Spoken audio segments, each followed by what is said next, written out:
right. Hello, everybody. We're going to get started tonight with Story of Many. This is an upcoming tabletop board game role-playing game hybrid, the old RPG in a box style thing. Um, yeah, I won't spend too much time kind of describing conceptually what Story of Many is because there's a really rich game found page out there. I recommend y'all go check out. I might put a link in the description. But the high level concept of Story of Many is that it's kind of trying to replicate, the old tabletop RPGs of old Dungeons and Dragons, etc., in a dark fantasy world. It has overland map travel across a huge, laid out world map with the ability to go to towns, have overworld events, but then also go on specific adventures where you either go into a dungeon or visit an adventure site and start laying out cards and navigating around it. And then that can zoom one level further into combat scenarios where you're doing kind of tactical movement, etc. So it purports to be kind of an all-in-one RPG board game. So I've been playing around with the demo. This is a tabletop simulator demo, obviously, but this is a pretty early version.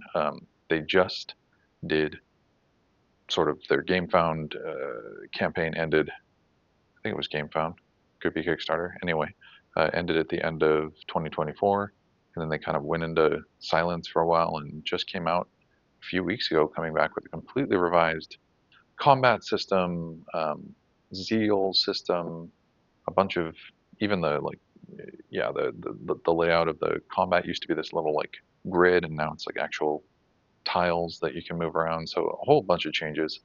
And I've been playing around with it for the past week. This is a complicated game. It has a whole bunch of rules, so please bear with me. I'll try to pause the video if I'm looking something up or something like that, but I definitely may flub on rules or need to pause and look at something.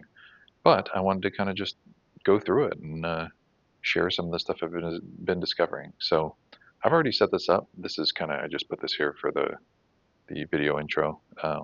There's a funny bug with this mod that you can't get rid of this once you've set it up once. So you just have to kind of drag it out of the way, which I will do.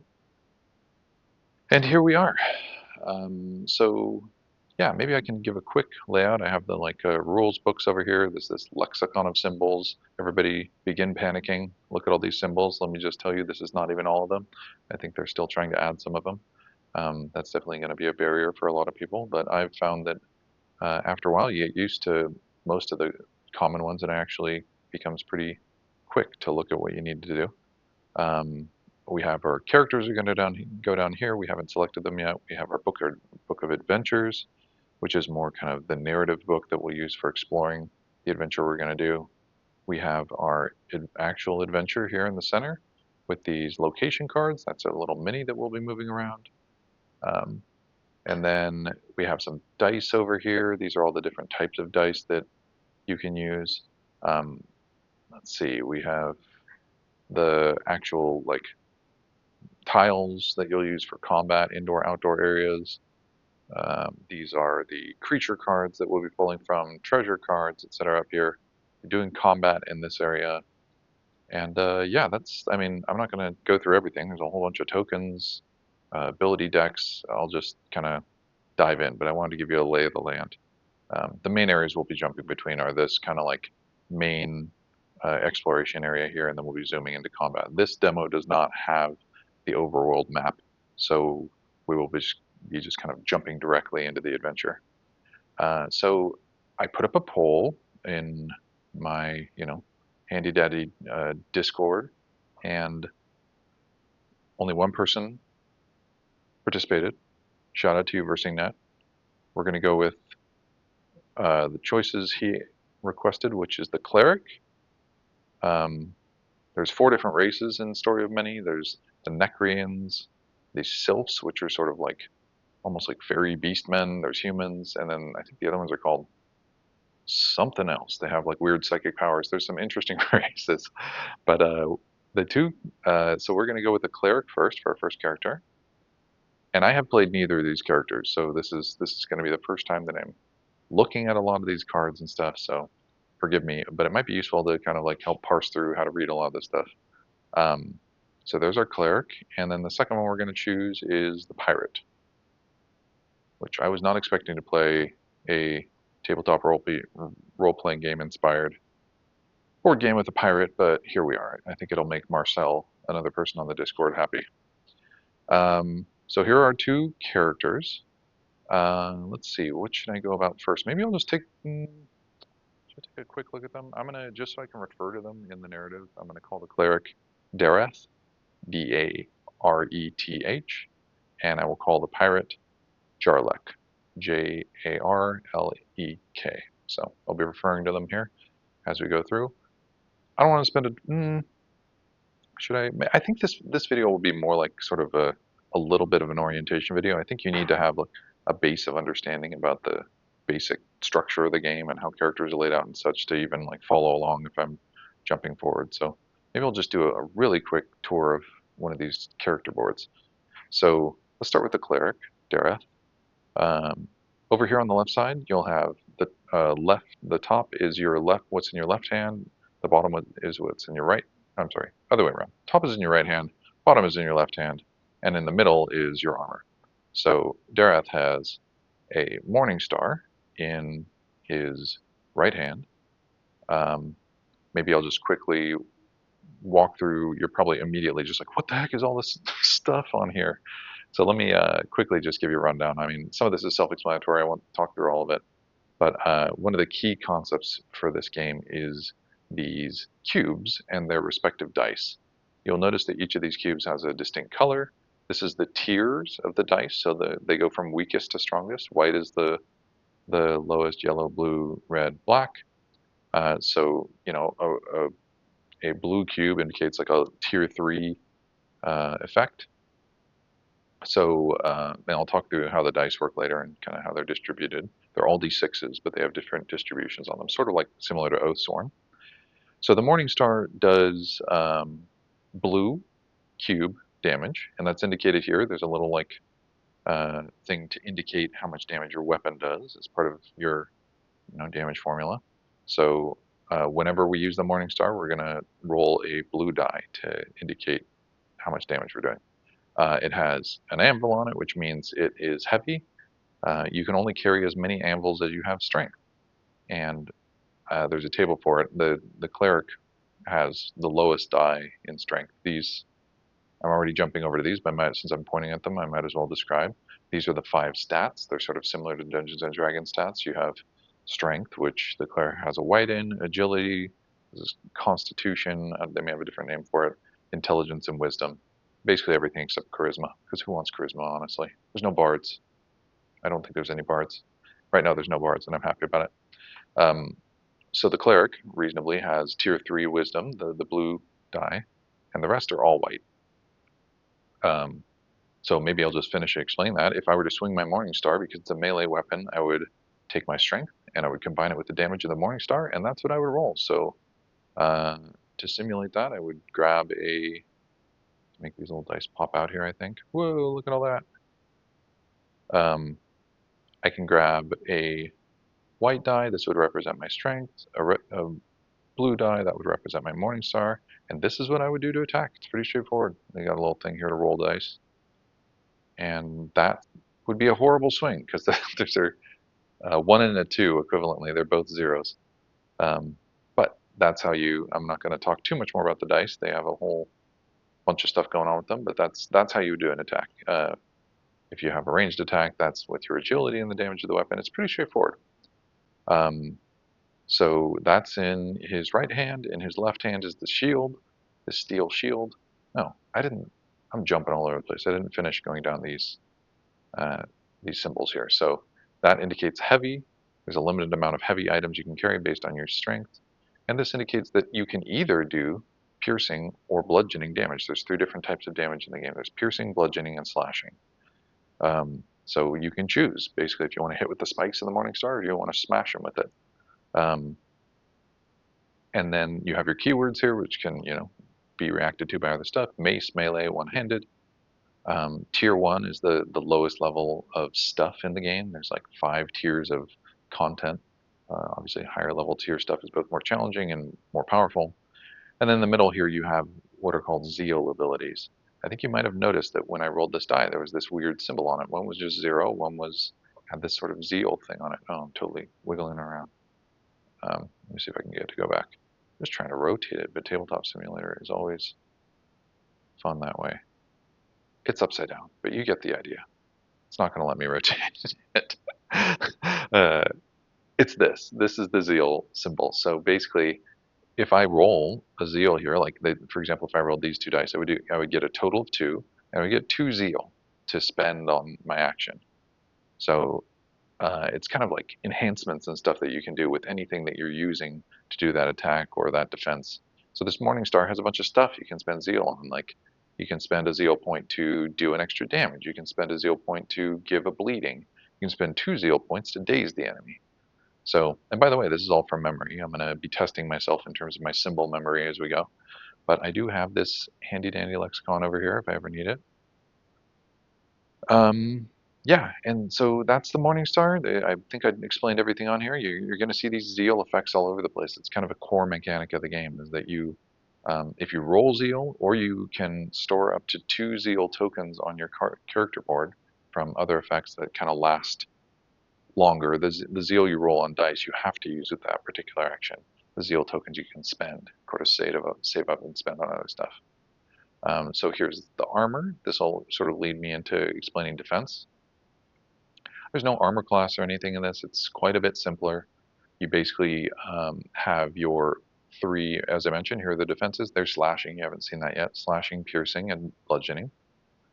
So this is Dareth's pre-calculated values for defending against these type of attacks. So slashing would be 2 yellow dice. Piercing would be a blue and a yellow, and bludgeoning would be a white and a yellow die. How did we arrive at those?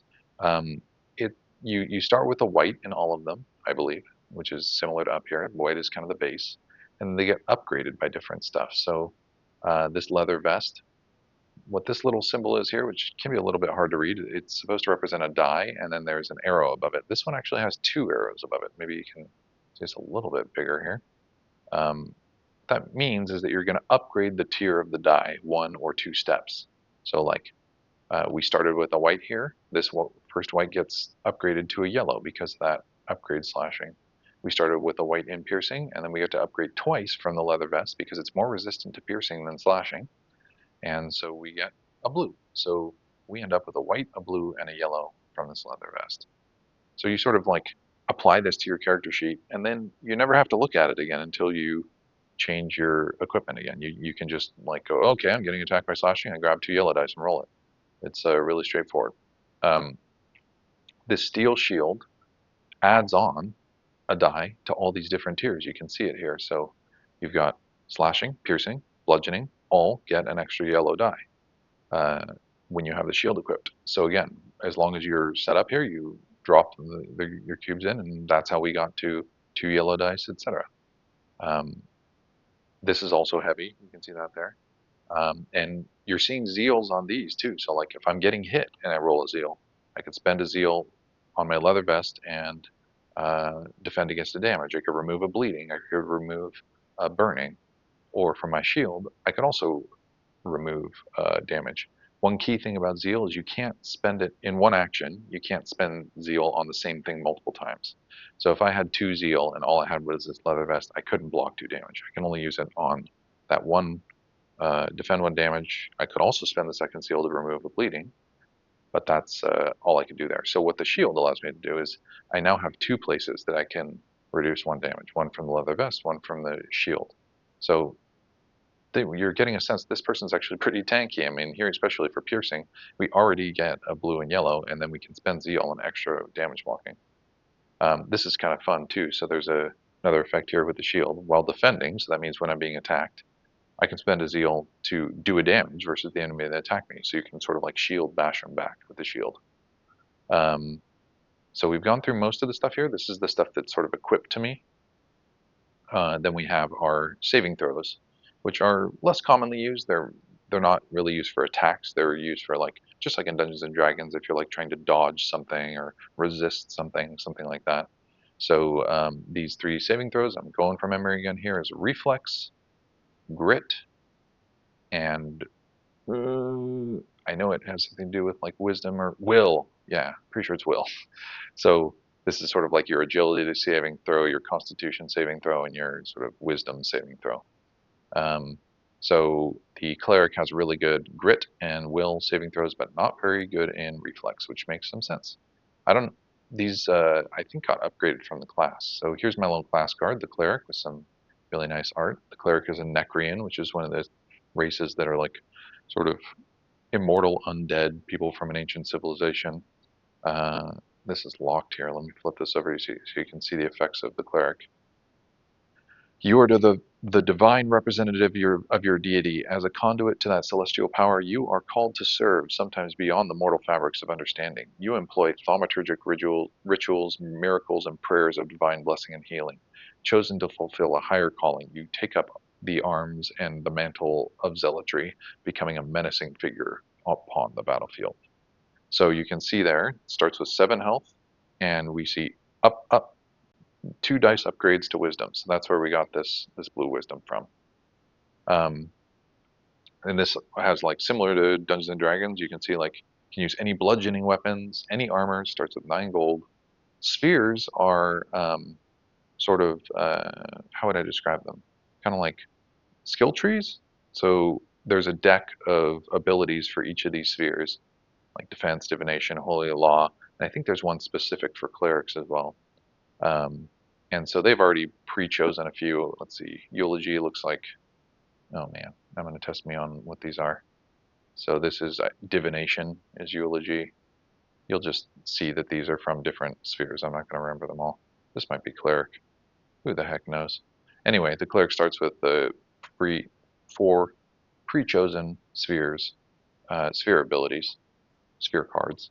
Um, but these are the spheres that they have access to. So if you're leveling up, there's this whole like sphere grid system that reminds me of, well, like talent trees in many games, but you can kind of like, it's a grid. You can go off in different directions and upgrade and unlock different abilities.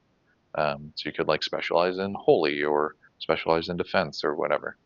And then you have your skills, which are um, sort of used for, they're like skills in Dungeons and Dragons, like theology, which you might use for like narrative events or even sometimes interacting with enemies and things like that. They have a little skill list over here. It gets cut off in Tabletop Simulator, but the cleric starts with theology and nature. Um, so they kind of pre-selected for you theology, and then they chose nature for the other one here. Did I miss anything? Maybe I'll just go through these sphere cards and then I don't know how long this video has been, but this might be a good place to stop. Um, and then we can continue next time. So eulogy, I'll walk through. So these are all 4 are spear cards. So these are sort of the ability cards that cleric has. Start with eulogy. Let's take a look at this. Again, this is the first time I'm seeing any of this, so it's going to be testing my symbol knowledge and just kind of like interpreting the rules. So you see some art there at the top. Those 2 symbols below, maybe I'll do this so I can point with my little finger. These symbols are upgrades. So every ability, you see Blessed Weapon has 4 different upgrades. Radiant Light has 4 different upgrades. Mend Wounds, interestingly, doesn't have any, but Eulogy has 2. And so basically, I believe that this means an extra target, um, and this is an extra ability on Eulogy. You'll see down here. So basically, when you're leveling up, you can spend XP to upgrade your sphere abilities, your spheres, and you could choose to either get an extra target with Eulogy or to enhance the actual ability that Eulogy does. And you can do that with any of these. Then you would like put a little sticker over it to indicate I've upgraded this ability in this direction. So let's process through eulogy. It's an ability. It has a range of 1, meaning both the square you're in and next to you, and it's a reaction. So it means you use it. When you use it, you use it in some condition, and it's saying the reaction is you damage an enemy. So if I did my big morning star hit that I was talking about earlier, immediately after that, and I deal some damage, I could use this eulogy. And it says another ally gains increased dice tier on their attacks until the end of the round. So that would mean that I can declare that Jarlek, the pirate, is going to get an increase in their dice tier on all of their attacks until the end of the round. So I'm sort of like smash somebody and recite some eulogy and uh, bless Jarlek. Um, so this here would allow me to do it to 2 party members. So let's see if I did get the other one to enhance the actual ability. This is saying requires destiny. I don't know if destiny is a trait or a different ability or something, but it's basically saying bonus increases to 2 dice tier upgrades, so doubles the effect of it. We have bless weapon, so this is actually you can use it.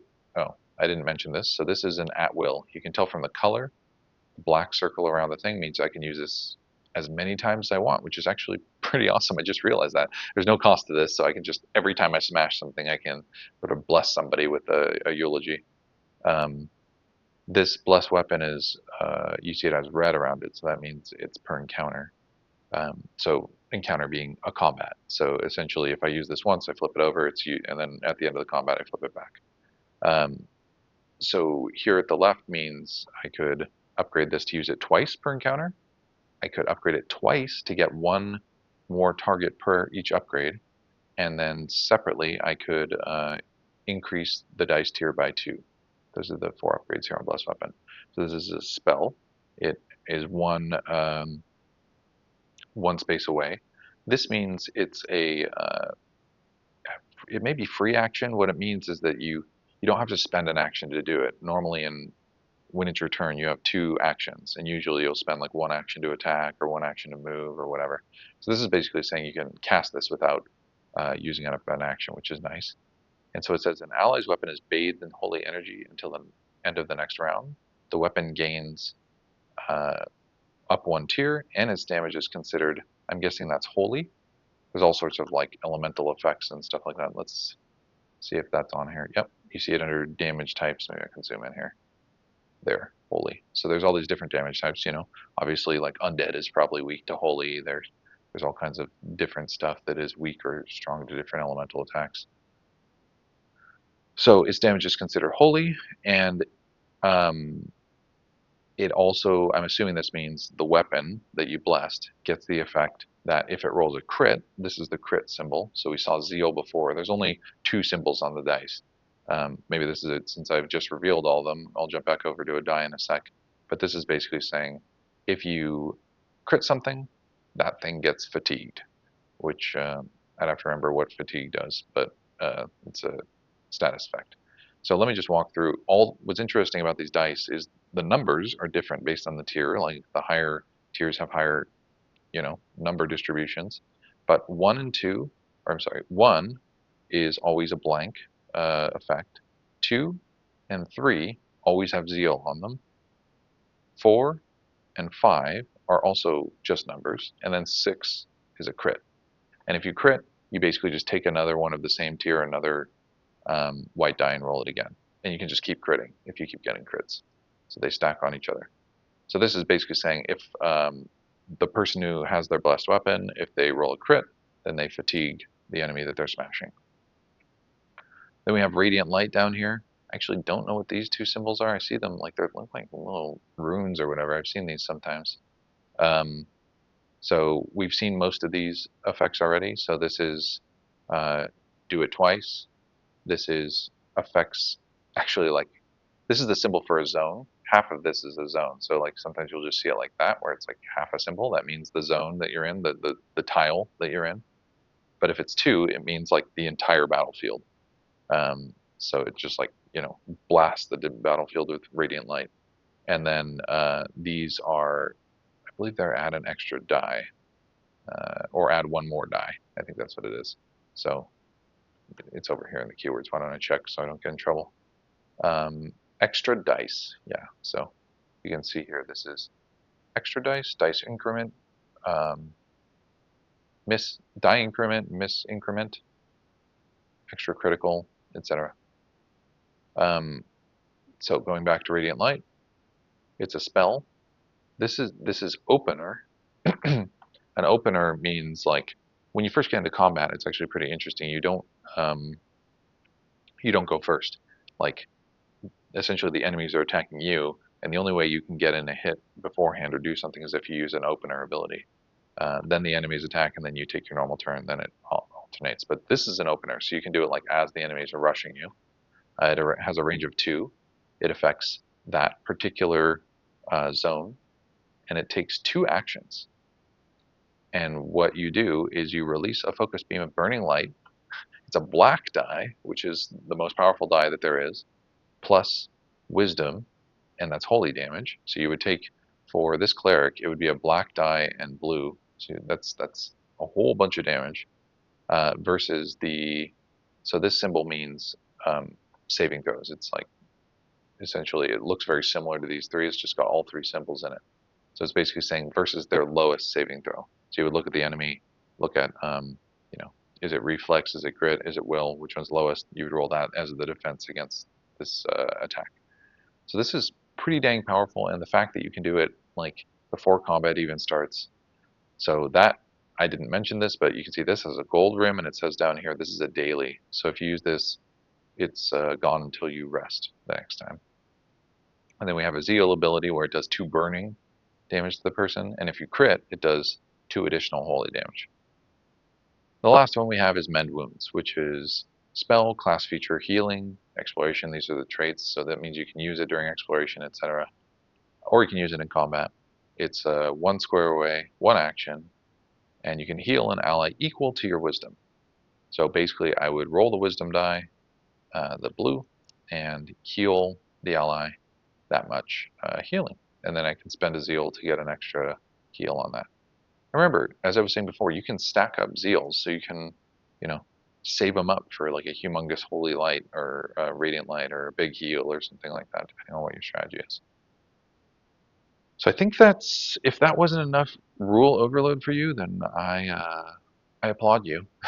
Hopefully this is enough like orientation. Um, you know, maybe people will watch this and give me feedback like that this is too much to try to understand all at once. You should just play the game. I get that feedback a lot when I'm trying to teach people board games in general. So, but I did just walk you through every single thing that you need to know on the cleric's board. There's HP, there's XP. That's the only thing I didn't mention. Um, so with this, I will probably not do the same level of detail about the pirate.